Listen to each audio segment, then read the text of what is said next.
اللہ الرحمن الرحیم۔ تین لوگوں کی عبادت کرنا بیکار چلی جاتی ہے۔ ان چیزوں کے بیان کرنے کا مقصد یہ ہے کہ جو شخص ان گناہوں کا مرتکب ہے اسے ان گناہوں سے بچنے کی کوشش کرنی چاہیے۔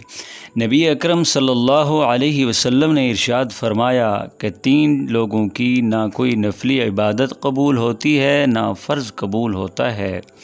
نمبر 1، تقدیر کا انکار کرنے والا۔ نمبر 2، احسان اور نیکی کر کے جتلانے والا۔ نمبر 3، والدین کا نافرمان۔